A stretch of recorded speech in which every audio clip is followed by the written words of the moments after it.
थाना कोतवाली क्षेत्र में जो घटना घटित हुई थी उसमें कल तक पुलिस के द्वारा 73 अभियुक्तों को गिरफ्तार करके जेल भेजा गया था।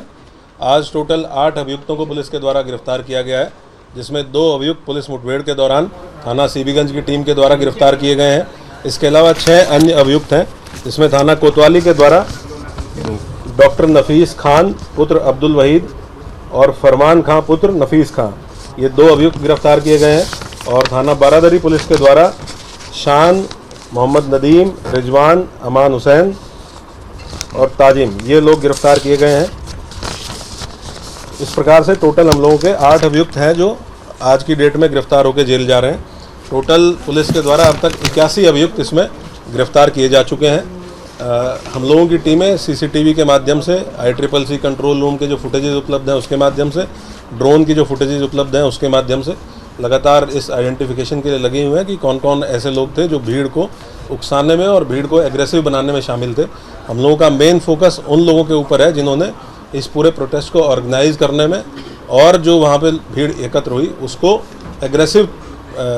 बनाने में जिनकी अहम भूमिका थी, उसके संबंध में हम लोग इन्वेस्टिगेट कर रहे हैं। जो भी और लोग इसमें इस तरह की भूमिका में प्रकाश में आएंगे, हम लोग उसके खिलाफ कार्रवाई कर सकते हैं। ये जो सुबह जब वीडियो अपील जारी हुई उसके बाद नमाज का समय चेंज करते हुए अक्रॉस द सिटी 1 बजे कर दिया गया था और उसके यही अपील भी अलग अलग व्हाट्सएप ग्रुप्स के माध्यम से की गई थी। 1 बजे के बाद नमाज पढ़ने के बाद लोग 2:30 बजे नौमेला मस्जिद पर इकट्ठा हों और वहाँ से इस्लामिया ग्राउंड कूच किया जाएगा, जो कि अगेन जो मैंने पहले भी बताया आपको कि एक सिंगल पॉइंट था इस्लामिया ग्राउंड, जहां पहुंचने के लिए लोगों के द्वारा अपील की गई थी। धारा 144 या धारा 163 BNSS जनपद में लागू है और उसका ये DM जिला मजिस्ट्रेट के द्वारा लागू की गई है। उसका पूर्णतः अनुपालन हम लोग सुनिश्चित करेंगे, तो उसी का अनुपालन किया जा रहा है। जो कोतवाली पुलिस के द्वारा गिरफ्तार किया गया है डॉक्टर नफीस और उनका पुत्र, इससे पूछताछ में ये बातें प्रकाश में आई हैं कि 19 तारीख को जब ये अपील जारी की गई लगभग 1 हफ्ता पहले, और उसके बाद लगातार संवाद स्थापित किया गया और बताया गया कि इस प्रकार का कोई भी कार्यक्रम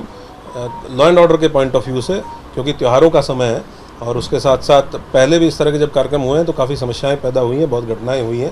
तो इसको करना उचित नहीं रहेगा, इसलिए इसकी अनुमति नहीं दी गई। और हम लोगों को आशंका थी कि बाहर के भी लोग इसमें पार्टिसिपेट करके और वायलेंस कर सकते हैं। ये सारी चीज़ें बताई गई, उसके बावजूद भी जब ये नहीं किया गया तो पहले दिन जो ये डॉक्टर नफीस है, इसका लड़का फेसबुक पेज है जो IMC का, उसको संचालित करता था। ये बात इनसे पूछताछ में सामने आई है और उसी फेसबुक पेज पे वही अपील जिसको नदीम ने भी शेयर करने के बाद 2 घंटे बाद कहा था कि ये मेरे साइन नहीं है, उसी अपील को डॉक्टर नफीस के लड़के जो दूसरा अभियुक्त है आज जो पकड़ा गया है, जिसका नाम है फरहान, इसने IMC के ऑफिशियल जो फेसबुक पेज है उस पर पहले अपलोड किया और प्रशासन को गुमराह करने के लिए उसका स्क्रीनशॉट शेयर किया प्रशासन के साथ रात के समय, और फिर थोड़ी देर बाद ही उसको फेसबुक पेज से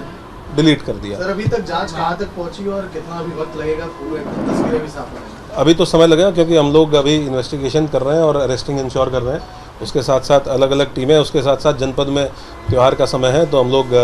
लॉ एंड ऑर्डर ड्यूटीज़ में भी काफ़ी फोर्स हमारी एंगेज है, बाहर से भी काफ़ी फोर्स लगी हुई है। और जैसे जैसे हम लोग डेली बेसिस पे शाम को आपके साथ सारी प्रोग्रेस शेयर करते हैं, जो भी गिरफ्तारियां हुई, पूछताछ में क्या बातें प्रकाश में आई और जो भी नई चीज़ें प्रकाश में आती हैं उसके बेसिस पे इन्वेस्टिगेशन को आगे बढ़ाना है। ये नंबर तो आपको जब इन्वेस्टिगेशन कंप्लीट हो जाएगी तभी दे पाएंगे कितने लोग, लेकिन डेफिनेटली जो अब तक गिरफ्तार हुए हैं, अभी तक हम लोगों ने जो आज भी 2 व्यक्ति पुलिस मुठभेड़ में पकड़े गए हैं वो जनपद शाहजहाँपुर के रहने वाले थे, जिसमें पूछताछ में पता चला है कि नदीम खान जो जेल गया है, जो जनपद शाहजहाँपुर का रहने वाला है, उसके द्वारा इनसे संपर्क स्थापित किया गया था। और बाकी भी हम लोग पता कर रहे हैं, हम लोग सर्विलांस के माध्यम से भी। तो पश्चिम बंगाल और बिहार के कितने लोग हैं इसमें? जो लोग जेल गए हैं उसमें से कुछ लोग पश्चिम बंगाल और बिहार के रहने वाले हैं, समझता 3 लोग ऐसे हैं जो अन्य प्रदेशों के रहने वाले हैं। तो हम लोग ये अभी और इसको सर्विलांस के माध्यम से भी तस्दीक कर रहे हैं कि कौन कौन लोग थे। ये भी देखना इंपॉर्टेंट है कि जो लोग वहाँ के रहने वाले हैं वो यहाँ कितने समय से थे,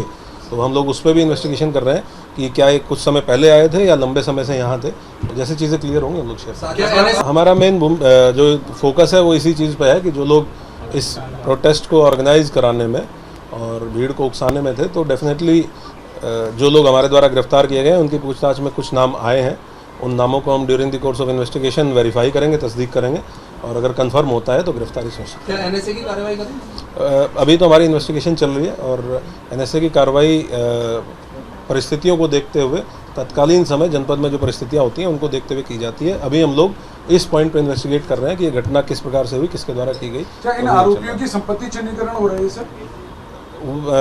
अभी हमारा फोकस पूरा का पूरा इस इन्वेस्टिगेशन पे है कि घटना किस प्रकार से हुई और घटना कारित करने वाले और कराने वाले कौन लोग थे और जनपद में कानून व्यवस्था सामान्य रहे, ये दोनों चीज़ें हमारे फोकस पे हैं। अभी तक की इन्वेस्टिगेशन से क्लियर हुआ है कि जब सुबह 10:30 पौने 11 बजे के आसपास एक वीडियो जारी की गई जिसमें कहा गया कि कार्यक्रम कोई निरस्त नहीं हुआ है और कार्यक्रम जैसे भी था, जिस तरीके से उन्होंने डिक्लेयर किया था, इसी तरीके से होगा। उसके बाद जो आईएमसी के पदाधिकारी हैं उनके द्वारा ये मैसेज कन्वे कराया गया कि सभी लोग सभी जगह जो जुमे की नमाज़ होगी वो 1 बजे होगी और उसके बाद लोग नमाज़ पढ़ने के बाद नौमेला मस्जिद, जहाँ पे पहले ज्ञापन का कार्यक्रम था,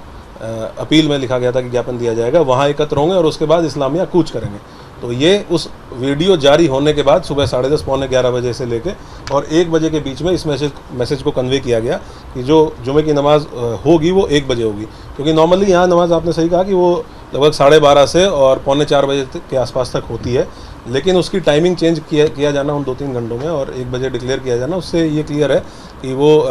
सोची समझी साजिश के तहत ऐसा किया गया।